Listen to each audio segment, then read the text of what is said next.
Bueno, vamos a comenzar entonces con fuentes de campo magnético, ¿sí?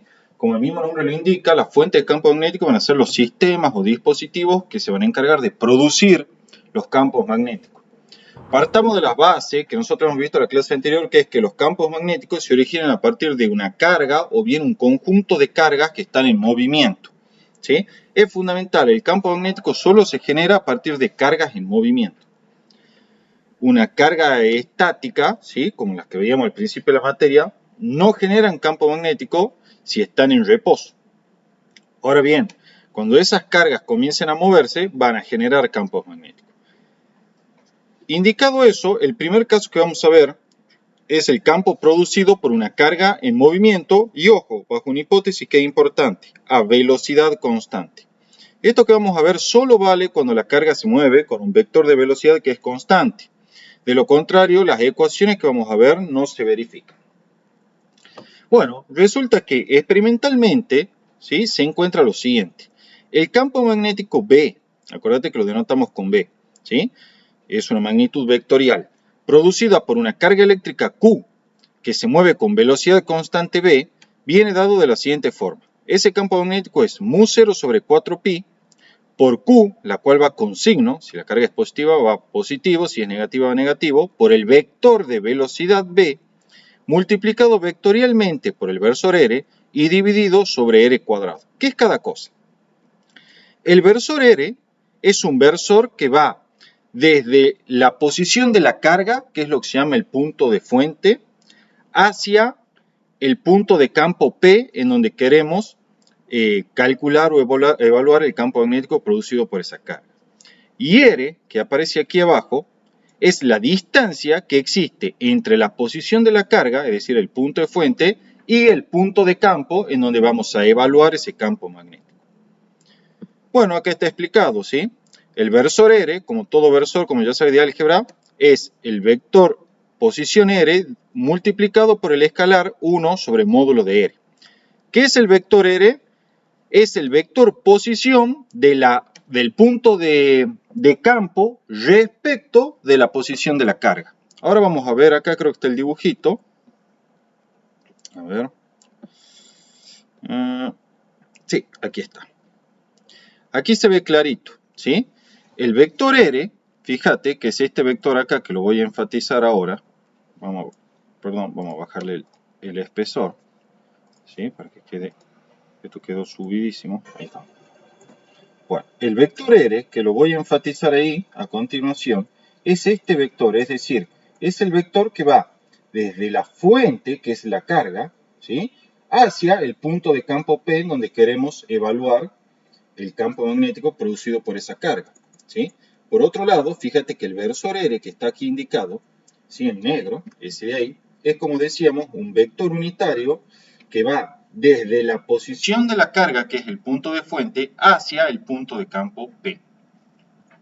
Bueno, el dibujo, digamos, ya es clarificador. De cualquier manera, aquí está anotado qué es cada cosa. Y desde luego, como R es el módulo del vector R, entonces R también va a denotar la distancia que existe desde la carga al punto de campo P, ¿sí? Vos ya sabés de álgebra que el módulo de un vector es la distancia entre el origen del vector y el afijo del vector, ¿sí? Ahora bien, mu0 es la permeabilidad magnética del vacío, es 4pi por 10 a la menos 7, ¿sí? Es una constante que en verdad, bueno, tiene una explicación de por qué tiene ese valor, ¿sí? Se la elige de gusto como 4pi por 10 a la menos 7 para conseguir unas simplificaciones importantes cuando hagamos el análisis de cómo es el campo magnético producido por las diferentes fuentes de campos magnéticos, justamente, ¿sí? O sea, se le da ese valor, esa forma, no, en verdad no es que se le dé ese valor, se le da esa forma de 4pi por 10 a la menos 7, se lo escribe de esa manera, para poder conseguir simplificaciones, de la misma manera que a la constante de Coulomb le escribí como 1 sobre 4pi por epsilon 0, ¿sí?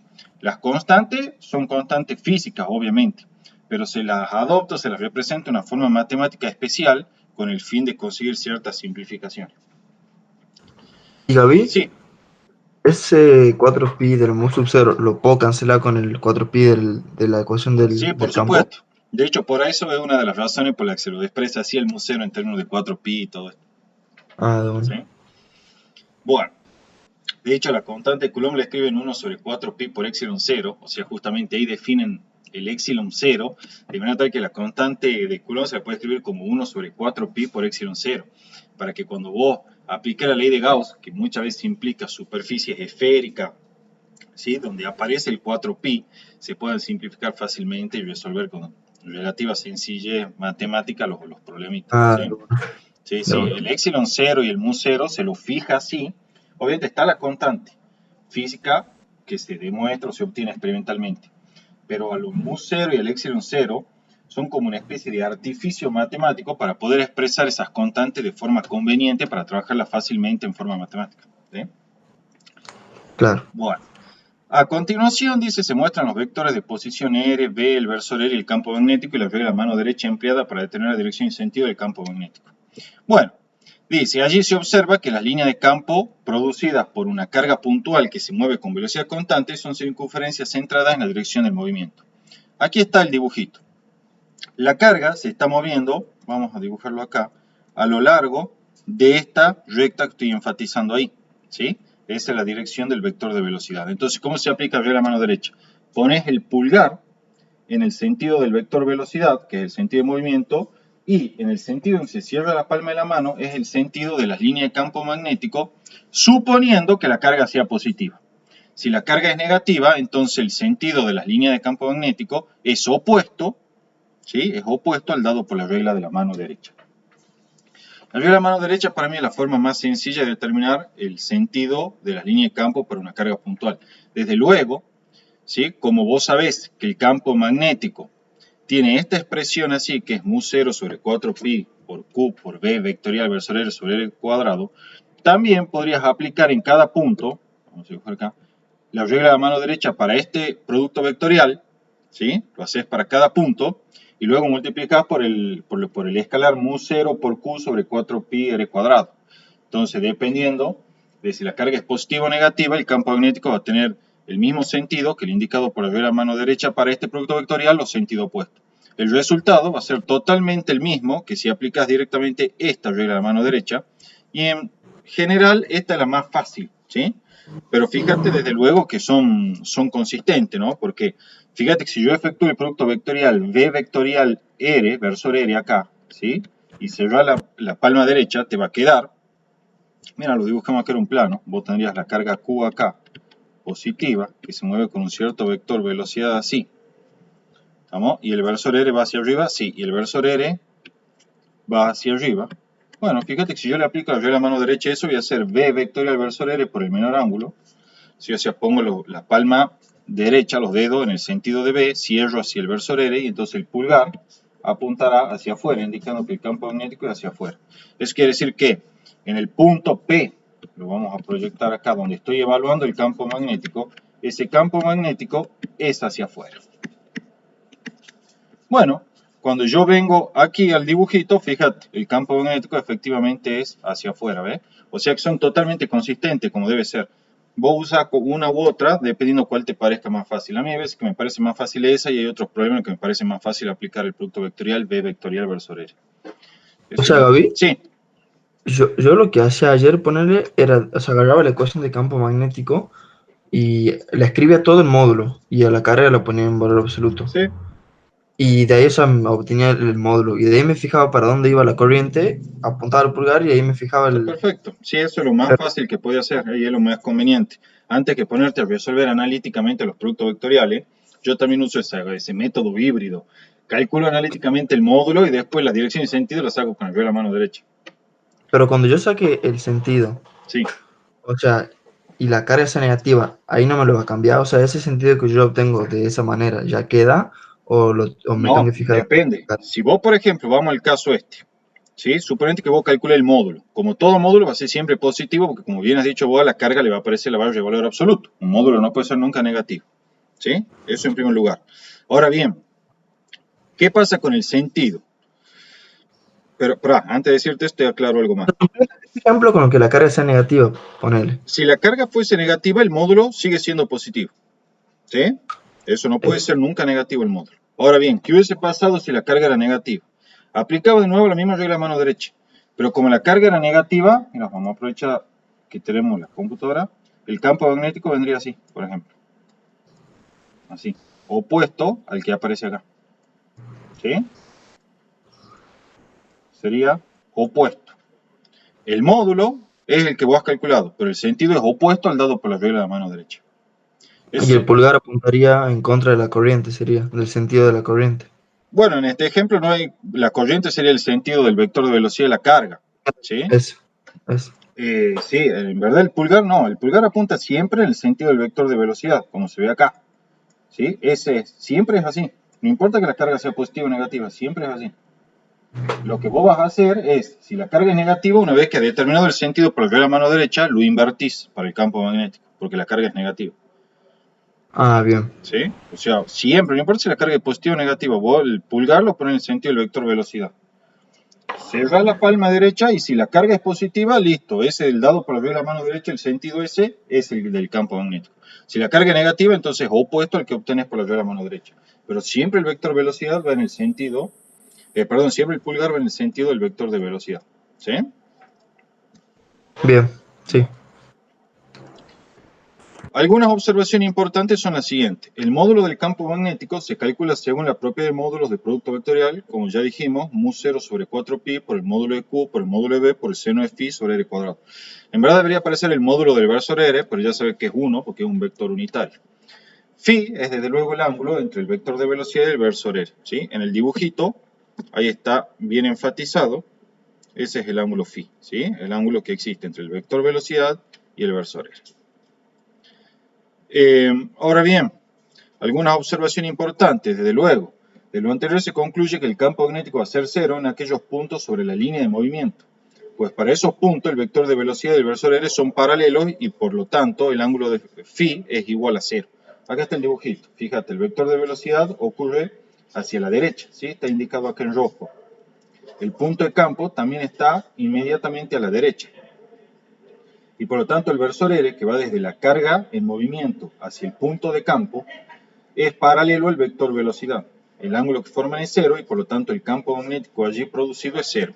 ¿Sí? De hecho, vos fijate en nuestro dibujito que las líneas de campo, al ser circunferencias concéntricas con la línea de movimiento, no intersectan dichas líneas de campo al eje del movimiento, ¿sí? Que es esto que estoy marcando así con el cursor. No lo intersecta. Eso quiere decir que a lo largo de este eje de movimiento, ¿sí? Le vamos a cambiar el color para enfatizarlo un poquito. Así. El campo magnético es nulo en todos esos puntos. ¿Sí? Es totalmente nulo. Está libre de campo magnético en esos puntos. Bien. Vamos a ver ahora una observación que era lo que hablamos el otro día también, Ignacio. ¿Sí? La carga en movimiento también tiene asociado un campo eléctrico. ¿Sí? Yo acá puse que es radial. En verdad hay que tener mucho cuidado con esto. El campo eléctrico para las cargas en movimiento suele distorsionarse, así que hay que tener cuidado. Cuando la carga está acelerada, las líneas de campo eléctrico empiezan a distorsionarse. ¿Sí? Las cargas aceleradas son fuentes de ondas electromagnéticas. Bueno, esas cargas aceleradas empiezan a distorsionar las líneas de campo eléctrico conforme justamente aceleran, ¿sí? Y ya el campo eléctrico no es radial, tiene una forma muchísimo más compleja que la vamos a ver aprovechando la tecnología. Cuando veamos algo de ondas electromagnéticas, te voy a compartir las imágenes del Hedge. El Hedge es un libro que se dedica únicamente a óptica y donde grafica la complejidad de los campos eléctricos asociados a las cargas que están aceleradas. Y en base a esa complejidad justifica, apoyándose en las ecuaciones Maxwell, la generación de ondas electromagnéticas a partir de cargas aceleradas. De hecho, así es como producen las ondas electromagnéticas, por ejemplo, las antenas radio. Las antenas radio son así, por ejemplo, son conductoras verticales y entonces tienen las cargas libres, que en general son los electrones, oscilando a lo largo de la antena. Entonces esa oscilación se traduce en una aceleración de la carga y en la generación de ondas electromagnéticas que se van a propagar, ¿sí?, en direcciones preferentemente transversales o perpendiculares a la dirección de oscilación de la carga. En la dirección paralela a la de oscilación de la carga prácticamente no se propagan ondas electromagnéticas. Estas ondas están asociadas a la distorsión del campo eléctrico producido o asociado a esa carga acelerada. ¿Sí? Lo vamos a ver más adelante. El principio de superposición, ¿sí? Sí, pregúntame, Nacho. ¿Podrías poner un segundo la foto del Sears, la que está a la izquierda? Sí, Ahí, o sea, ahí marca como la línea de campo, sí, como si fuera, ahí marca un cuarto de circunferencia, digamos. pero son circunferencia completa en realidad. Sí, sí, eso es circunferencia completa. Sí. O sea, ¿y hay alguna forma de saber qué radio tiene ese, La, qué radio la tiene? línea de campo, Y, o es el que vos como, quieras, porque el campo nada, está presente en todo el espacio. claro. O ¿Estamos? sea, ahí pone una distancia cualquiera, Sí, arbitraria. no hay problema, es arbitrario. Si vos querés venir y buscar acá otra línea de campo así, querés buscar otra acá, una entre ellas. En todos lados del espacio podés buscar línea de campo, porque en este caso en todos lados hay campo magnético, excepto a lo largo del eje de movimiento de la carga. ¿Sí? Ah, bien. En todo Sí, lugar donde existe un campo magnético B, o sea, un vector, por ejemplo, acá vos me decías, ah, sí, acá existe un vector de campo magnético B, y bueno, por propiedad de la línea de campo, entonces existe una línea de campo que pasa tangente a ese vector de campo magnético. ¿Sí? de Eso una, significa sí. así. Ah, joya. Bien. Bueno, vamos entonces a seguir. El principio de superposición para campos magnéticos se aplica tal cual como se utiliza el principio de superposición para campos eléctricos. ¿Sí? ¿Qué dice? El campo magnético B en cualquier punto es la suma vectorial de los campos generados por las fuentes individuales en ese punto. ¿Sí? O sea que en cualquier punto del espacio que vos estés, el campo magnético en cada punto es la suma vectorial de los campos magnéticos generados por cada fuente individual. Por ejemplo, en el problema que vos me consultabas ayer del conductor sumergido en el campo magnético terrestre, el campo magnético en cada punto del espacio era la superposición del campo magnético debido al conductor y del campo magnético terrestre. ¿Sí? También había otro ejemplo más de un conductor inmerso en un campo magnético uniforme, que vos pasaste el problema. Bueno, ahí también la idea es la misma. El campo magnético, ¿sí? En cada punto es la superposición o suma vectorial del campo magnético uniforme que ya estaba, que ya existía o preexistía en ese espacio, más el campo magnético creado por la corriente a través del conductor recto y largo. ¿Sí? O sea, al igual que lo que ocurría con campo eléctrico, el campo magnético en cualquier punto es la suma vectorial de los campos producidos por cada carga individual. ¿Sí? Y eso también no es lo que se aplica también en el problema ese que te preguntó que estaban los dos cilindros con que transportaba corriente y te pedían los distintos campos en los distintos puntos. Claro, exactamente, exactamente. También estaban los dos conductores así y te piden calcular el campo aquí, aquí y aquí. De bueno, sí. Este problema también es una aplicación del principio de superposición. De hecho, ya que estamos en el tema, podríamos razonarlo rápidamente. Si cuando, en el punto que a vos te pedían acá el campo magnético, que era el punto C, que era un punto que estaba, cuando vos lo proyectabas hacia la horizontal, intersectaba justo el punto medio entre los dos conductores. En otras palabras, la recta esta que aparece acá es la mediatriz del segmento que conecta ambos conductores. ¿Sí? Vos vas a tener así, por la regla de la mano derecha, mira, vamos a aprovechar los colores de todo. Vamos a proyectar así y vamos a proyectar así. Entonces, por la regla de la mano derecha vos tenés que, por ejemplo, voy a cambiar el color acá, vamos a poner negro. Este conductor de la derecha te produce un cierto campo magnético, vamos a ponerlo así, en esta dirección y sentido. Por regla de la mano derecha, acuérdate que las líneas de campo son concéntricas al conductor que lo produce. Y por regla y circunferenciales, desde luego, ¿no? Y por regla de mano derecha, para el conductor en la izquierda, el campo magnético producido por él va a ser una cosa así. Entonces, por eso yo te decía que si este es el campo magnético producido por el conductor de la derecha y este es el campo magnético producido por el conductor de la izquierda, el campo magnético total en el punto C, ¿sí? El campo magnético total será la suma vectorial del campo magnético del conductor de la derecha más el campo magnético del conductor de la izquierda. Ahora bien, por la simetría te das cuenta que el módulo del campo magnético de la derecha es igual al módulo del campo magnético de la izquierda, que es lo que yo te decía a vos. ¿Sí? ¿Por qué? Porque las corrientes acá eran iguales, ¿sí? Y además esta distancia aérea acá se repetía acá, que es la distancia que es de los puntos fuente a los puntos de campo, ¿sí? O sea, la distancia que es de los conductores hacia el punto en el cual evaluamos el campo magnético. Entonces, por toda la simetría de la situación es evidente, cuando vos apliques la regla del paralelogramo, ¿sí? Vas a trazar así, que es lo que yo te decía ayer, trazas así, y gráficamente luego te das cuenta que el campo magnético resultante en el punto C solamente tiene componente horizontal. Podríamos fijar un sistema de referencia, ¿sí? Con el eje Y positivo hacia arriba y el eje X positivo hacia la derecha, ¿sí? Este es el Y y este es el X.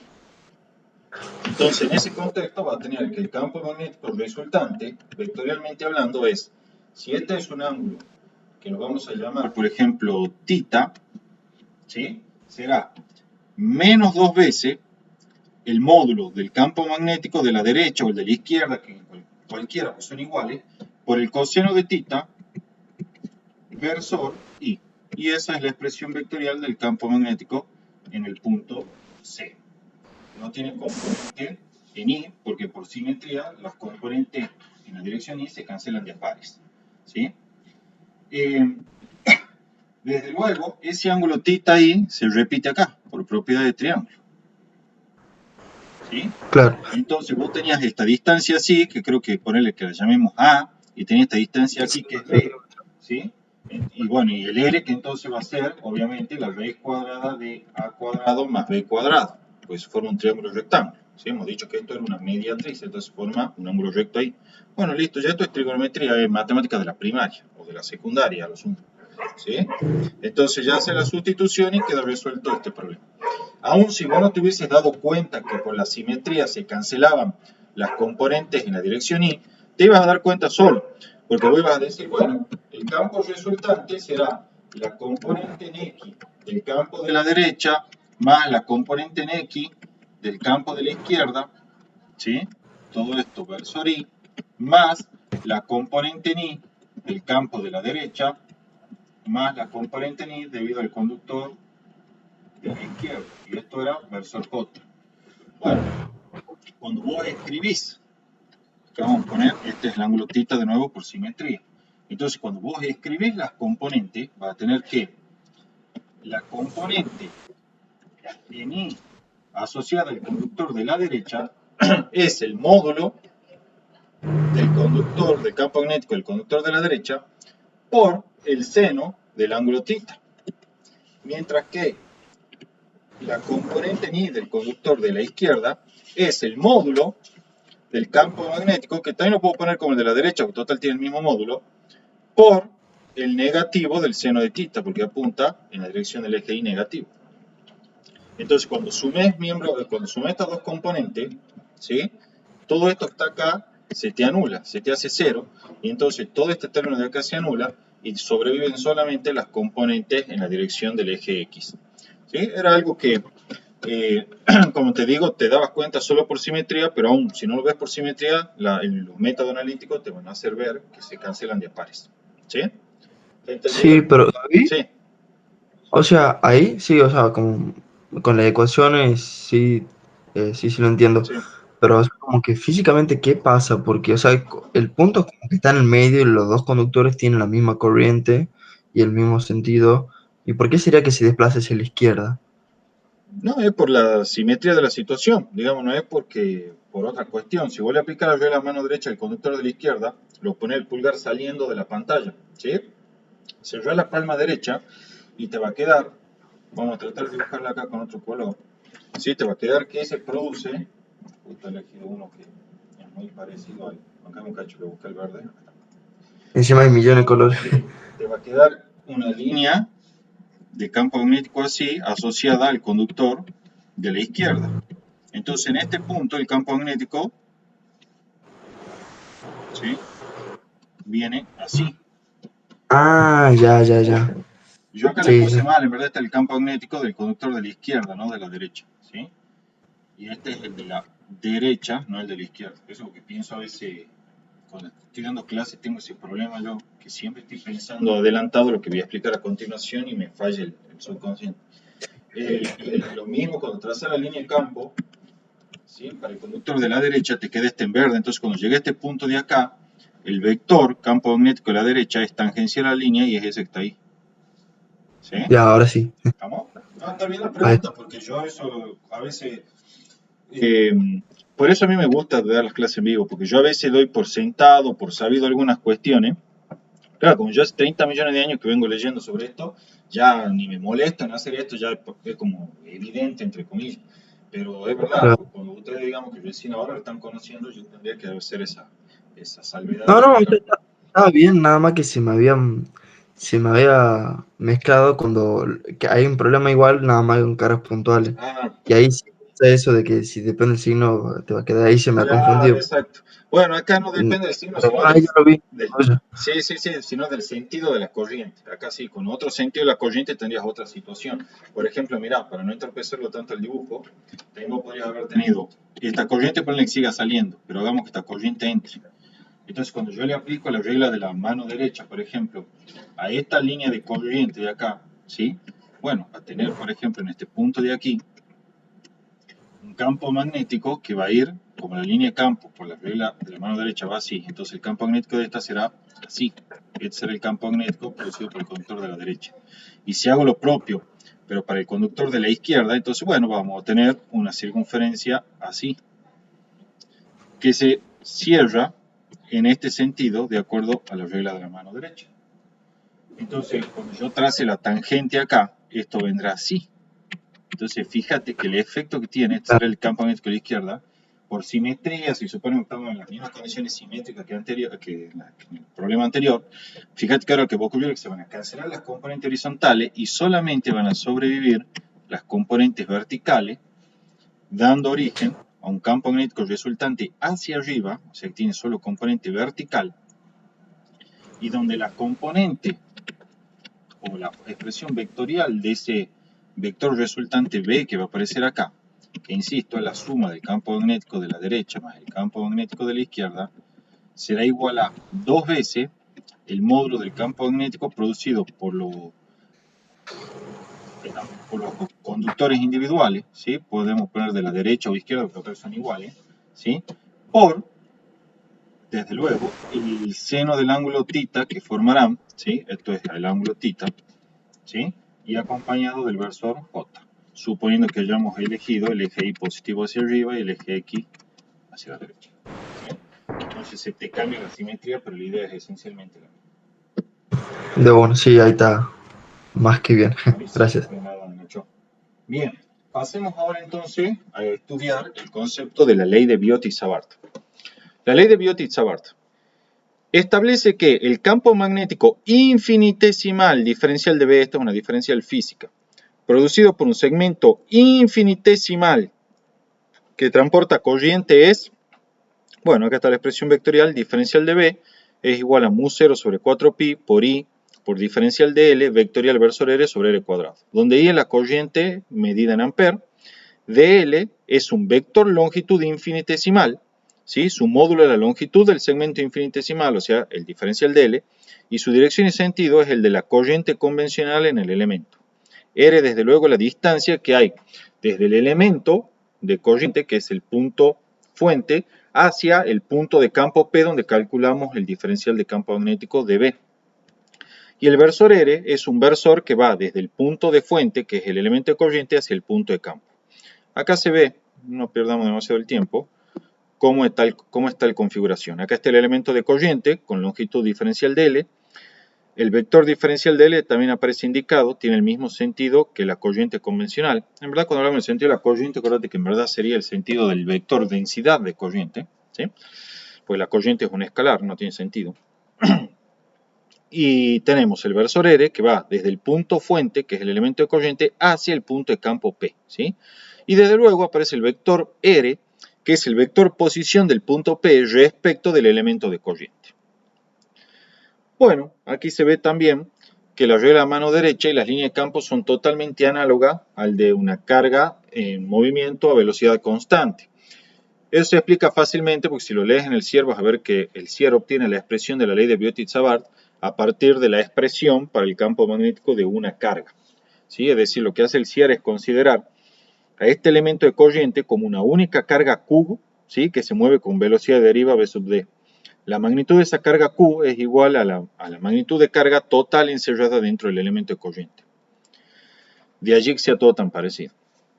Bueno, ¿cómo se trabaja con la regla de la mano derecha? Se pone el pulgar, obviamente de la mano derecha, en el sentido de la corriente, o lo que es lo mismo en el sentido del vector de L, y se cierra la palma derecha. ¿Sí? En este caso, el campo magnético viene siempre dado por la regla de la mano derecha. Aquí en este caso no tiene sentido hablar de corrientes negativas. ¿Sí? En la expresión de la ley de Biot-Savart no vas a poner la corriente negativa. O sea que acá no se va a presentar la posibilidad, como pasaba con cargas móviles, ¿sí? De que si la carga era positiva era como la regla de la mano derecha y si la carga era negativa era opuesta a la regla de la mano derecha. No. Acá la corriente es una sola, siempre trabajamos con la corriente convencional, esa corriente es positiva. Recuerda que cuando vimos corriente, el valor I propiamente dicho lo tomamos en realidad siempre positivo. En el análisis de circuitos, si alguna vez la corriente te quedaba negativa, eso implicaba que la corriente en verdad iba en sentido opuesto, ¿sí? Pero como nosotros vimos y desarrollamos la teoría de corrientes, la vamos a trabajar siempre positiva, ¿sí? RLN por el valor absoluto de Q, por la velocidad de deriva y por la sección. Entonces acá no se presenta eso de que si la corriente es negativa invierte el sentido dado por la regla de la mano derecha. No, se trabaja siempre con la corriente convencional, es decir, como si la corriente fuese de un flujo de cargas positivo, aun cuando el flujo de carga en realidad sea negativo, y el campo magnético viene siempre dado con el sentido indicado por la regla de la mano derecha. Nunca se invierte ese sentido. Vos te podrías preguntar, che, pero ¿qué pasa si las cargas que van acá son en verdad negativas? No pasaría nada, porque si vos mantenés la misma polaridad para el dispositivo de FEM, digamos, voy a tratar de dibujarlo acá. Supongo que vos tenés el elemento de corriente así, y primero transportaba cargas positivas, de manera que la corriente era hacia la derecha. Si vos mantenés la misma polaridad del dispositivo de FEM, que es el que establece la corriente acá a través de ese elemento, ¿sí? Ahora al elemento le cambias los portadores de carga y lo haces negativo, bueno, lo que vas a encontrar entonces es que estas carguitas libres en el elemento de corriente, este que está aquí, que es de longitud de L, obviamente van a invertir su sentido, van a ir con una velocidad de deriva hacia aquí, opuesta a la correspondiente para las cargas positivas. Entonces, cuando vos calcules el campo magnético producido por cada una de las carguitas que libre, pongamos B sub I, dentro de ese elemento vas a tener mu 0 sobre 4pi, ¿sí? Por menos Q por el vector velocidad de deriva vectorial versor R sobre R cuadrado. Pero ojo, ahora el vector velocidad de deriva es el opuesto del que era cuando las cargas eran positivas. Entonces el menos por menos se te hace más, esto se va, y obtenés que el campo magnético producido por cada carga puntual negativa es igual al campo magnético producido por cada carga puntual positiva. Tiene el mismo módulo, dirección y sentido. Por lo tanto, luego el campo magnético total, que es debido a la superposición de estos campos magnéticos debido a cargas puntuales en el elemento de corriente, va a tener el mismo sentido y dirección y módulo independientemente del signo de los portadores de carga. Por lo tanto, no me interesa si la carga es el flujo de carga es de cargas positiva o negativa. En cualquier caso, la regla de mano derecha aquí indicada en la figura indica de manera correcta el sentido del campo magnético producido o generado por el elemento de corriente. Es decir, siempre el pulgar en el sentido de la corriente, o lo que es lo mismo en el sentido del vector diferencial de L, y cerrar la palma derecha. No importa si las cargas son positivas o negativas, en cualquier caso el campo magnético tiene siempre ese sentido, ¿sí? De allí que acá a la magnitud I la consideremos siempre positiva. Porque si vos le pones negativo, estás invirtiendo el sentido del campo y eso contradice los experimentos, ¿sí? Bien. ¿Alguna duda de esto, Nacho? No, nada, Gaby. Bueno. De nuevo, se observa entonces que las líneas de campo magnético son circunferencias centradas en la recta que contiene el segmento infinitesimal, ¿sí? Tal y como se ve en el dibujo. Bueno, el módulo del campo magnético producido por el elemento de corriente es por propiedad de producto vectorial mu 0 sobre 4pi por I por dl por C phi sobre R cuadrado, donde phi es el ángulo entre el versor R y el vector de L. Bueno, algo que ya seguramente habrás visto, además me dijiste ayer que lo viste, es que la ley de Biot-Savart nos permite calcular el campo B, o sea el campo total, producido por una fuente finita a partir de la integración. O sea, lo que hago es, vos tenés una fuente de campo magnético, como puede ser un elemento, por ejemplo, una cierta longitud de conductor, entonces vos querés calcular el campo magnético total producido por la corriente a través de dicho conductor, Entonces la ley de Biot-Savart te permite hacer lo siguiente, te permite subdividir al conductor en muchos elementos corrientes pequeñitos, cada uno de ellos asociado a una longitud de L. Entonces, por ley de Biot-Savart, el campo magnético aquí, en el punto P donde querés conocerlo, debido a todo el conductor, no es más que la superposición, es decir, la suma de los campos magnéticos infinitesimales producidos por cada elemento de corriente, de longitud de L. Entonces, si integras la ley de Biot-Savart para este conductor, vas a poder obtener el campo magnético total en este punto de campo P. ¿Sí? Esa es básicamente la idea con la ley de Biot-Savart, es aprovechar el principio de superposición. ¿Sí? Bueno.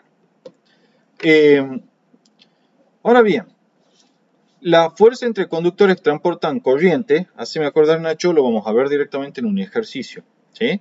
Yo aquí puse, lo veremos en la práctica con video. Es bastante sencilla la deducción. ¿Sí?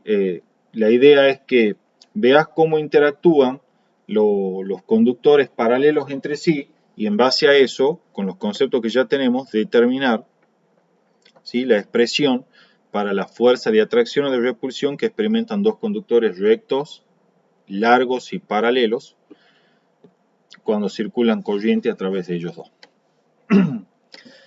Bueno, Gaby, sí. eso que te digo que lo llamo... Aguántame, dame un minuto, ¿no? Sí. A ver. Ya terminó. Ahí. Sí, Gaby, disculpa. Sí.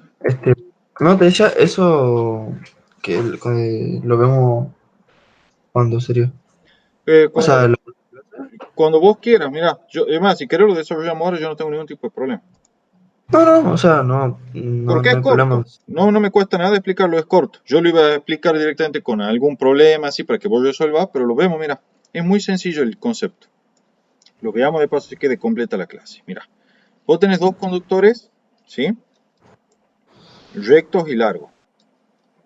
Vos a esta altura, ya como yo sé que vos estuviste adelantando la práctica, sabés que el campo magnético generado por un conductor recto y largo es mu0 por I sobre 2pi por R, ¿verdad?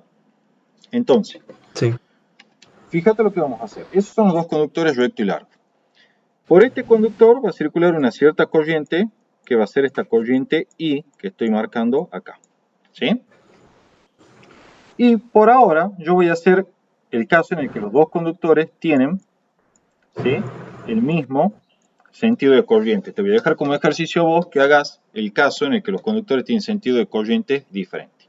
Entonces, mi idea es determinar cuál es la fuerza magnética, ¿sí?, cuál es la fuerza magnética que experimenta, mejor dicho, el conductor superior, debido a su interacción con el conductor inferior. Entonces, para ello voy a hacer lo siguiente. Vamos a aplicar la regla de la mano derecha para el conductor inferior para determinar cómo es su campo magnético en la región en la cual se encuentra el conductor superior. Este conductor superior vamos a poner el conductor 1 y este vamos a poner el conductor 2. Entonces, pongo el pulgar a lo largo de este conductor como indica la flecha. Cierro la palma de la mano derecha y encuentro que el campo magnético en la región donde está este conductor 1 es de esta forma. Este es el campo magnético producido por el conductor 2 en la región donde está el conductor 1. ¿Sí? Ahora bien, ese campo magnético, ¿sí?, dentro, o mejor dicho, en la región donde se encuentra el conductor superior, se puede considerar uniforme, entre comillas. ¿Por qué digo entre comillas? En realidad el campo magnético creado por el conductor 2, vos sabés que no es uniforme. Porque uniforme implicaría que tiene el mismo módulo, dirección y sentido en todos los puntos del espacio, y eso no es así. Sin embargo, como este conductor 1 es paralelo al conductor 2, se verifica que al menos dentro de los puntos o de la región que incluye este conductor recto y largo 1, ¿sí?, el campo magnético en cada punto de ese conductor tiene el mismo módulo, dirección y sentido. Cuando hablo del campo magnético, hablo del campo magnético creado por el conductor inferior, que es el 2. ¿Sí? Entonces, en otras palabras, ese campo magnético verifica las hipótesis necesarias para poder calcular la fuerza que aparece sobre el conductor 1. La fuerza sobre el conductor 1, ¿sí?, que le vamos a poner F sub 1, es I por L pongámosle subíndices diferentes a las corrientes porque no necesariamente tienen que ser iguales. Este es I1 y este es I2. Va a ser I1 por L multiplicado vectorialmente por el campo magnético producido por el conductor 2. ¿Sí? Ahora bien, voy a calcular el módulo de esto. El módulo de la fuerza 2, después vamos a aplicar la regla de la mano derecha para determinar el sentido. El módulo de la fuerza 2 será I1 por el módulo de L, ¿sí? Que es la longitud del conductor 1, recordemos que es un conductor infinito, por el módulo del campo magnético producido por el conductor 2, ¿sí? Y por el seno del ángulo que generan el campo magnético B2 y la longitud L. Vamos por partes. ¿Quién es el vector longitud L1? ¿Sí? Le agregamos el subíndice acá para enfatizar que es la longitud del conductor 1. Bueno, el vector longitud L1 sabemos nosotros que es aquel vector que tiene dirección y sentido del conductor, ¿sí? O mejor dicho, dirección del conductor y sentido, el del flujo de cargas positivas en la corriente convencional. O sea, ese que está indicado ahí. Este es el vector L1. ¿Sí? Dirección del conductor, sentido de la corriente. Bien. Y el campo magnético, en este caso B2, fíjate que es saliente a la pantalla. Entonces, ¿qué ángulo forma el vector L1 y el vector campo magnético 2? 90 grados. Es evidente eso. Entonces acá va seno de 90 grados. Entonces me queda que la fuerza magnética experimentada por el conductor 1, ¿sí? Disculpa acá porque puse 2 yo, es 1, ¿sí? Por el conductor 1 es I1 por L por el módulo del campo magnético producido por el conductor 2. Pero vos sabés que como el conductor 2 es un conductor recto y largo, o sea infinito, el campo magnético se calcula como μ0 por I sobre 2pi por R. Es decir, esto va a ser, la fuerza experimentada por el conductor 1 es I1 por L por el campo magnético generado por el conductor 2, que será μ0 por la corriente a través del conductor 2 sobre 2pi por R, donde R es la distancia que hay desde la fuente de campo, que es el conductor 2, al punto de campo, o sea, el conductor 1. Pero esa distancia es justamente la distancia que separa los conductores, R. ¿Sí? Entonces, cuando yo vengo a esta ecuación, me queda que la fuerza magnética experimentada por el conductor 1 debido al conductor 2 es μ0 por I1 por I2 por la longitud L del conductor sobre 2pi por R. Y por lo tanto, como la longitud L es arbitraria, la fuerza por unidad de longitud es μ0 por I1 por I2 sobre 2pi por R. ¿Sí? Esta es la fuerza por unidad de longitud. Con eso queda determinado la fuerza que experimenta el conductor 1 debido a la interacción con el conductor 2. Ahora bien, si yo te pregunto que determines cuál es la fuerza producida por el conductor 1 sobre el conductor 2, vos eso no lo tenés que ni pensar. Ya de física 1 sabés, listo papá, tercera ley de Newton, ¿sí? Si el conductor 2 ejerce una fuerza sobre el conductor 1, por tercera ley de Newton, el conductor 1 ejerce sobre el conductor 2 otra fuerza de igual módulo de dirección, pero sentido contrario, ¿sí? De hecho, podés demostrarlo utilizando las ecuaciones del electromagnetismo que estamos aplicando para ver que cuando hagas este cálculo que hicimos para el conductor 1, lo repitas para el conductor 2, vas a ver que las fuerzas tienen el mismo módulo, como debe ser, e incluso la misma dirección y también el sentido contrario, verificando la tercera ley de Newton. ¿Cómo es ahora el sentido de la fuerza? Para eso aplicamos la regla de la mano derecha. Fíjate, el vector L1, ¿sí?, va hacia la derecha y el vector campo magnético sale de la pantalla. Entonces, cuando le aplique la regla de la mano derecha, el vector fuerza magnética, vamos a cambiarle acá el color, el vector fuerza magnética vendrá en esta forma. ¿Sí? Este es el vector fuerza magnética que aparece sobre el conductor 1 debido a la interacción con el conductor 2. Y desde luego, sobre el conductor 2, por tercera ley de Newton, va a aparecer esta fuerza magnética con mismo módulo, dirección y sentido, debido a la interacción con el conductor 1. Esas fuerzas magnéticas son pares acción y reacción de acuerdo a la tercera ley de Newton. ¿Sí? Así es como se trabaja. O sea, la hoja de ruta es calcular el campo magnético producido por cada conductor sobre la región o el espacio en el cual se encuentra dispuesto el otro y aplicar la conocida ecuación de fuerza magnética sobre un conductor que transporta corriente para así determinar la fuerza a la cual está sometida cada conductor. Para finalizar, digamos, es importante lo siguiente.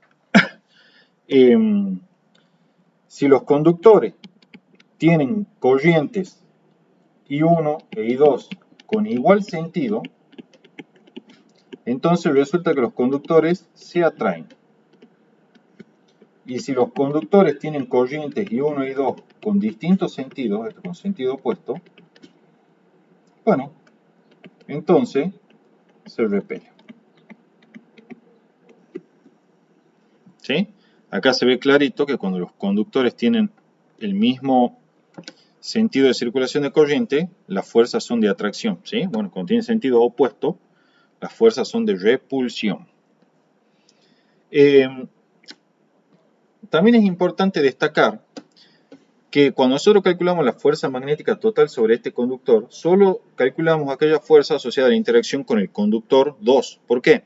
Porque cualquier otra interacción, ¿sí?, que experimenten las cargas libres que van dentro de este conductor, conforme se establece la corriente, que es el conductor 1, cualquier otra fuerza magnética que experimenten debido al campo producido por otra carga en movimiento perteneciente al mismo conductor, van a constituir pares de fuerzas internas dentro de nuestro sistema y no van a tener efecto sobre la traslación o el movimiento del conductor. ¿Sí? Vos sabés de la teoría del sistema de partículas que las fuerzas internas se cancelan de a pares. Y de cualquier manera, si vos considerás que el conductor es súper finito, ¿sí?, es como si las cargas, vamos a dibujarlo así, se movieran en una fila india. ¿Sí? Así van todas cada una a la par de otra.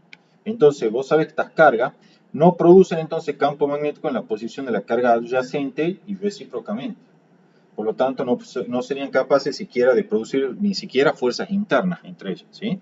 Porque el campo magnético, por ejemplo, producido por esta carga Q1 en la posición de esta carga Q2 es cero, pues esta carga Q2 se encuentra a lo largo de la línea de movimiento de esta carga Q1. Y ya sabemos que el campo magnético a lo largo de la línea de movimiento es cero, generado por la carga Q1. Y recíprocamente para la carga Q1, el campo magnético generado por Q2 en esa posición es cero. Entonces ni siquiera habría fuerzas internas en este caso. ¿Sí? Y aún insisto, si acaso las cargas estuviesen un poco, por ejemplo, porque siempre en verdad en realidad el conductor tiene un cierto espesor y estas cargas están un poco desplazadas, ¿sí? Bueno, ahí sí, siendo estricto, sí hay un campo magnético generado por la carga Q1 en la posición de la carga Q2 y recíprocamente. Pero ¿qué ocurre? Las fuerzas que van a intervenir, que son fuerzas magnéticas, son fuerzas internas que constituyen par de acción y reacción y no van a afectar a la traslación del conductor. Entonces, la única fuerza de interés son las fuerzas generadas por el campo magnético exterior producido por el otro conductor. ¿Sí? Esas son cosas que no están en los libros, no las explican para nada, pero bueno, yo te las quería explicar. Y Sí, David, ahí cuando estabas analizando como la fuerza que sufre el conductor 1, sí, suponiendo que, o sea, que externamente solo está el conductor 2, claro, desde digamos. luego. Si llega a haber más conductores acá, que de hecho podés buscar por ahí en el CIER que hay, la idea va a ser la misma. Vas a calcular la fuerza magnética debido a que la interacción entre cada par de conductores las vas a ir sumando. Va a ser la suma vectorial y chao. ¿Sí? Simplemente se trabaja así. Bien. Por ejemplo, si a vos vienen y te suman otro tercer conductor acá y te piden la fuerza magnética total sobre el conductor de arriba, que es el conductor 1, y bueno, aplicando esta ecuacióncita que hemos determinado, calcular la fuerza magnética debido al conductor 2 y debido a este conductor 3 sobre el conductor 1. Calcula con regla de mano derecha o determina con regla de mano derecha el sentido de la fuerza, súmala vectorialmente, esa es la fuerza neta sobre el conductor 1. ¿Sí? Lo mismo cuando hay n conductores. ¿Sí? De hecho, en el Serway que yo te pasé hay un problema interesante de fuerza entre conductores, que si no me equivoco es un conductor, un conductor así, otro conductor así, y esos conductores mantienen flotando un tercer conductor arriba. Bueno, ahí aplica el principio de superposición, va a tener que este ejerce una fuerza así, este otro ejerce una fuerza así, Y entonces esta fuerza magnética total, ponele que aparece acá, se cancela Mayor el exactamente peso. con el peso del conductor y queda flotando. ¿Sí? La idea es la misma. La idea es la misma. Aplicas para cada par de conductores la formulita que hemos deducido y sumas vectorialmente la fuerza. O sea, justo que has dado ese ejemplo, me ha hecho ¿Sí? acordar, puede ser que hay, no sé si tendrá que ver, que hay vías de trenes que funcionan por imantación y como que el tren como que va medio que Sí, flotando. exacto. Sí, los trenes de alta velocidad usan ese sistema. Usan ese sistema, sí, van levitando magnéticamente. Por eso es que se Ah, dice que cuando consiguen hacer... El otro día han descubierto no me acuerdo, de una de las universidades de Estados Unidos, no era el MIT, era una de esas yo siempre nombro el MIT porque es como la más picante, era creo que una del sur de Estados Unidos, no sé si de Austin o de por ahí, bueno, o de Arizona. La cuestión que, no, lo de Rochester, nada que ver, de Rochester era, de la Universidad de Rochester, han logrado construir sintetizar un material, una sustancia que se vuelve superconductora a temperatura ambiente. Entonces dicen que eso va a tener una implicancia muy importante justamente en los trenes magnéticos. Sí, sí. Porque hay un efecto que, bueno, está en el CIAR, después podemos entrar en detalle, que es el que facilita y permite la levitación, digamos, a partir de las interacciones magnéticas, electromagnéticas en general. ¿Mm? claro. Y para, o sea, para esta parte Sí, que después que viene todo lo otro, ¿qué está mejor explicado, el Sears o el Serway? y yo los uso a los dos, porque para mí los dos se complementan bien. No te sabría decir, el CIAR en general es para mí el que mejor explicado tiene todo, en general. Pero por ahí así hay algunas cositas que me gustan más en el Serway, por ejemplo. Yo, por ejemplo, lo que Ah, yo hacía era cuando en su momento estaba estudiando la materia y había algo que en el CIAR no me terminaba de quedar claro, iba y lo leía en el Serway. Justamente un ejemplo de eso ha sido esto que voy a explicar a continuación, que es la ley de Ampère. Yo leí en el CIAR, ah, si leía que el CIAR hablaba, te enunciaba la ley de Ampère de una manera y después se refería a algo de la superficie encerrada. Y yo, ¿qué superficie encerrada? Decía yo. Claro, cuando he ido al Serway he visto cómo la enunciaba la ley de Ampère el Serway y ahí me quedó claro que se refería el CIA. O sea, a veces uno hace caso omiso de algunas cosas y complementas con el otro, digamos. Yo en general lo que recomiendo es, como uno está muy jugado con el tiempo, bueno, agarra un libro, el que más te guste. Lee de ahí y de última, si tenés alguna duda, complementa con otro libro. ¿Sí?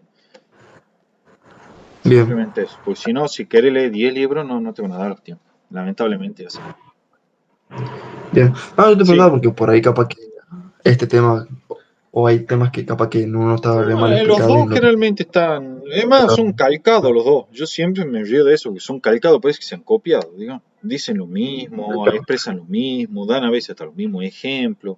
Son calcados, son calcados. Si queremos ver problema o un enfoque de electromagnetismo diferente, ya tenés que ir a otros libros avanzados.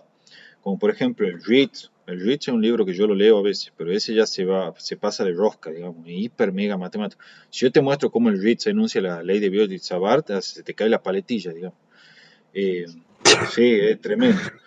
Eh, Nada, quiero leer nomás claro, primero y después ver el RITS, por ejemplo, para mí es fantástico, pero por ejemplo el RITS ya lo utilizan para enseñar la materia electromagnetismo, que se llama propiamente dicho, que es de la licenciatura en física, que es una materia de tercer o cuarto año ya. ¿Sí? Porque vos ten en cuenta que la ah, licenciatura en física tienen electricidad y magnetismo, que es esto mismo que ves vos. Pero después ellos tienen electromagnetismo 1 y electromagnetismo 2 como materia. Bueno, el RITS lo utilizan en esas materias, en electromagnetismo 1 y 2.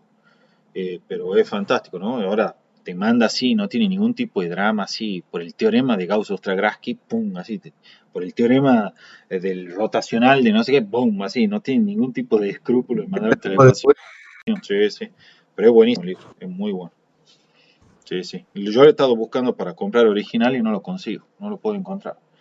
No lo puedo encontrar, así que creo que en algún momento voy a ir a la facultad, lo voy a sacar al libro y lo voy a hacer fotocopiar, lo voy a hacer escanear algo para yo tenerlo, porque no lo consigo y en internet que está incompleto. Así que Mm, sí, sí, es un libro que yo lo quiero realmente. Sí, sí. ¿y cómo se llama? El RITS Perdón. se escribe así. Ah, de mera curiosidad. Teoría electromagnética de RITS se llama. El vago es un ingeniero de Ford, así dice por lo menos en el prólogo. Y después hay otros también libros de electromagnetismo que están bastante buenos. Por ejemplo, el Roederer también lo tengo, es de la Universidad de Buenos Aires. Bastante bueno, pero también, como te digo, no le mezquina la matemática y ya es un libro que tiene que tener una cierta base para agarrarlo, porque si no es medio pesado. Y ahora estoy leyendo un libro también que está de los cursos de Berkeley de teoría electromagnética, también está bueno, ¿sí? Todos estos libros que estoy dando son muy diferentes al CIER y el CERWE, salen de ahí, digamos. Y he conseguido un apunte de teoría electromagnética de un japonés que se llama así, Ah, sí, Matsushita, sí, sí, sí, como la Panasonic, porque Panasonic se llama Matsushita en realidad. Ahora le han cambiado el nombre a Panasonic en todo el mundo, pero bueno. Ese libro es fantástico, pero está en inglés. Y hay otro, este libro está gratis para descargar en la editorial Springer, lo he puesto gratis. Si no, si lo querés, después te lo paso. Para mí este libro es lo mejor que voy leyendo de electromagnetismo. ¿Por qué? Porque es un libro que es súper riguroso, ¿sí? Tiene la rigurosidad de estos dos libros de acá arriba, del Ritz, el Roederer, pero con una claridad que es sorprendente. El vago en 2 renglones te enuncia 2 teoremas de matemática, de cálculo, te los deja explicadito así y te resuelve todo. Esto en cambio dan como 3000 vueltas, no, este es muy sintético y súper riguroso a la vez, o sea, para mí es la combinación perfecta. Es riguroso y sencillo, va a los bifes así. Es sí. muy buen libro. Y este Matsushita, por cierto, es un libro, obviamente como el mismo nombre lo indica, un libro que usan en las universidades de Japón y está orientado, si no me equivoco, al estudio de los materiales superconductores que son justamente lo que vos me estás preguntando. Ah, mira. Sí, sí. Ah, pues Japón lo den de la primaria, boludo. Bueno, para finalizar esto, ley de Ampère, Ignacio, una de las leyes fundamentales del electromagnetismo. Al menos acá la vamos a ver en su versión capada, ¿sí? Incompleta. Después la vamos a ver en una forma. Dame un segundito que me están llamando. Ahí ya corte. Después lo vamos a ver en su forma completa cuando veamos la parte de inducciones electromagnéticas y corrientes de desplazamiento. Bueno, la ley de Ampère establece que para cualquier trayectoria cerrada de integración y cualquier distribución de corriente, independientemente, acá hay una coma, independientemente de la forma de los conductores y de la posición de ellos respecto de la trayectoria de integración, se cumple que la integral de línea a lo largo de esa trayectoria cerrada, o que se llama la circulación del campo magnético, es igual al producto de mu0, la permeabilidad magnética del espacio libre, por la corriente encerrada. Y esto se cumple para toda trayectoria cerrada. ¿Qué es cada cosa aquí? Y encerrada es la suma algebraica de las corrientes a través de la superficie delimitada por la trayectoria de integración. Aquí está lo que no te dice el CIER y si te dice el CERWE. Y encerrada es la suma algebraica de las corrientes a través de la superficie delimitada por la trayectoria de integración. Ahora vamos a ver bien eso. De manera tal que la corriente encerrada es igual a 0 si no hay corriente alguna encerrada a través de esa superficie. Para emplear la ley de Ampère se procede como sigue. Primero se traza una trayectoria cerrada de integración cualquiera, ¿sí? En general se elige una que tenga una simetría acorde para simplificar el problema. Segundo, se elige un sentido de recorrido para esa trayectoria de integración, ¿sí? Esa es la famosa parametrización de la curva que te enseñaron en el cálculo 3, o sentido de parametrización. Y tercero, se usa la regla de la mano derecha para determinar los signos de las corrientes, porque acuérdate que la línea encerrada es suma algebraica de las corrientes. Esto quiere decir que las corrientes llevan un signo. Bueno, ¿cómo se obtiene ese signo? Se dobla la palma derecha, ¿sí? O sea, la palma de la mano derecha, en el sentido de recorrido de la trayectoria. En estas condiciones, el pulgar apunta en la dirección de las corrientes positivas. Las corrientes en sentido opuesto son consideradas negativas. Aquí está el ejemplito. Mira, tenemos varias corrientes, una I1, una I2, una I3 e incluso una I4 y una I5 ubicadas afuera. Digo afuera de la trayectoria de integración que está aquí indicada en color rojo y que yo le di este sentido, que es un sentido antihorario. ¿Cómo se aplica entonces la ley de Ampère? me dice que la circulación del campo magnético a través de esta trayectoria de integración es igual a mu0 por la suma algebraica de las corrientes encerradas y que pasan a través de la superficie delimitada por esta trayectoria. Por ejemplo, una superficie delimitada por esta trayectoria es justamente la hoja o la superficie del papel encerrada, ¿sí?, dentro de esta trayectoria de integración como la estoy rayando acá. Esa sería la superficie encerrada por la trayectoria a través de la cual pasan las corrientes I1, I2 e I3. Bueno, apliquemos entonces la regla de la mano derecha. Cierro la palma derecha en el sentido de integración. También podría haber elegido el sentido de integración opuesto, no importa. La idea es la misma. Cierro la palma derecha en el sentido de integración. Entonces, en ese contexto, el pulgar queda apuntando saliendo de la pantalla. Entonces, I1 e I3 van a ser corrientes positivas porque están saliendo de la pantalla en el mismo sentido que el pulgar. Mientras que I2 es una corriente negativa. Entonces, la I encerrada será I1 más I3, ¿sí? Es I1 más I3, ¿sí?, que son las dos que salen, e I2 restando, ¿sí?, porque va hacia adentro de la pantalla, opuesta al sentido dado para el pulgar por la regla de la mano derecha. Ahora la pregunta es, ¿y qué pasa con las corrientes I4, I5 y cualquier otra corriente que podría estar fuera de la trayectoria? Bueno, no entran en la ley de Ampère, porque la ley de Ampère dice que es mu0 por I encerrado, donde I encerrado es la suma algebraica de las corrientes a través de la superficie encerrada por la trayectoria, ¿sí? Encerrada por la trayectoria. I4 e I5 no están encerradas por la trayectoria, por lo tanto no entran en esta expresión. ¿Qué implicancia tiene eso? Y bueno, que I4 e I5 ni pinchan ni cortan. En otras palabras, las corrientes fuera de la trayectoria de integración, repito, toda corriente fuera de la trayectoria de integración no contribuye al valor de la integral de línea o de lo que es lo mismo de la circulación del campo magnético a través de la trayectoria de integración, ¿sí? O sea, vos podrías tener 35 millones de corrientes acá fuera de esta trayectoria y no me modificarían el valor de la circulación del campo magnético, es decir, de la integral de línea. De hecho, eso está indicado acá. En la ley de Ampère, ¿sí?, el campo magnético B es el campo total, ¿sí? ¿Qué quiere decir total? Es producido por corrientes tanto dentro como fuera de la trayectoria de integración. O sea, que este campo magnético B que aparece en la expresión ley de Ampère es el campo magnético total producido en cada punto de la trayectoria por todas las corrientes, tanto las que están dentro de la trayectoria como las que están fuera de la trayectoria.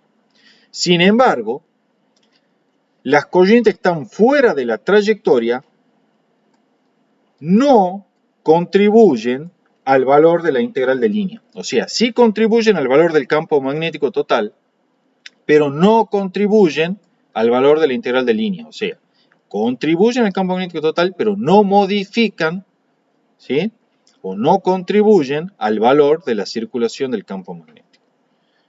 Suena paradójico, pero es así. Se lo demuestra matemáticamente. Y acá está lo que te acabo de decir. Más allá que el campo de corriente fuera de la trayectoria, ¿sí?, no contribuye a la integral de línea o circulación del campo magnético. Es decir, repitamos una vez más la observación. El campo magnético B es el campo total, es decir, producido por corrientes tanto dentro como fuera de la trayectoria. Pero ojo, esto es así aun cuando el campo de corrientes fuera de la trayectoria no contribuye a la circulación del campo, o lo que es lo mismo, la integral de línea del campo magnético, ¿sí?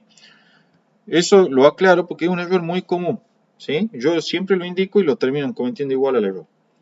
¿Contribuyen al campo magnético B? Sí. Ahora, como contribuyen, ustedes están tentados a pensar, entonces me modifican el valor de la integral de línea, pues si yo meto 6 corrientes más acá, me cambia el campo magnético B, chao, listo, cambio la integral de línea. No, no cambia. La integral de línea increíblemente no cambia. ¿Sí? ¿Cambia el campo magnético? Sí. Pero la integral de línea de la circulación no cambia. ¿Cómo hago para cambiar el valor de esta integral de línea? Y no me queda otra, tengo que modificar las corrientes que están encerradas por la trayectoria. Porque de acuerdo a la ley de Ampère, esta circulación del campo magnético B es proporcional a la corriente encerrada únicamente. No aparece acá ninguna referencia a las corrientes por fuera de la trayectoria. Por lo tanto, la única manera de modificar la circulación del campo, es decir, esta integral, es modificando las corrientes encerradas dentro de la trayectoria. Si yo agrego 30 millones más de corrientes acá afuera, no modifican la circulación del campo, aún a pesar de que el campo magnético B sí lo modifica. ¿Está O sea, entendido, David, Nacho? Sí, pregunte. a ver más o menos si entendí. O sea, yo quiero aplicar la ley de Ampere. Entonces, hago que la integral del campo por el diferencial de L es igual a mu sub 0 por las cargas, por Por las las corrientes corrientes encerradas. encerradas. Suma Cuando algebraica. yo Sí. calculo ese campo B para ponerlo en la integral, cuando estoy calculando ese campo B, ahí tengo en cuenta sería la I4 y la A I5 todas. también, a Exactamente. todas. A todas. Pero cuando le igualo al mu sub Solo 0 va con por las encerradas. I1, I2 y 3. Exacto. Solo las encerradas. Por eso aquí se pone el subíndice ENS para hacer referencia a que solo van las corrientes encerradas y que van a través de la superficie encerrada o delimitada por la trayectoria. ¿Sí? El, Sí, pregúntame. no, nada. El DL, eso es porque es una integral de Es línea, una no por integral el de DL línea. El diferencial de L de es un la... desplazamiento infinitesimal a lo largo de esta trayectoria, por ejemplo, así. Y es siempre tangencial a la trayectoria, en cada punto de ella. ¿Sí? Ah, bien. Sí, sí. ¿Y cómo era? O sea, yo tenía que parametrizar la Sí, trayectoria. parametrizar significa que vos le das el sentido del recorrido que quieras a la trayectoria. Es lo mismo. Ah, ¿Sí? yo elijo. Vos elegís, no hay problema, por eso no hay inconveniente. No, no. O sea, solo me va a quedar negativo. Si vos O invertís sea, el sentido de la trayectoria acá, digo, la corriente. No, la ley sería. claro, cuando vos apliques, mira, por ejemplo, yo vengo aquí, tomo una trayectoria cualquiera que encierre estas dos corrientes. Ponele esta así y esta así. Esta que sea I1 y esta que sea I2. Voy a elegir el sentido de trayectoria, puede ser antihorario o horario. Mira, ahora voy a elegir uno que sea horario. ¿Sí? Es así. Vos lo elegís como querés. Entonces de ahí le aplicas la regla a mano derecha.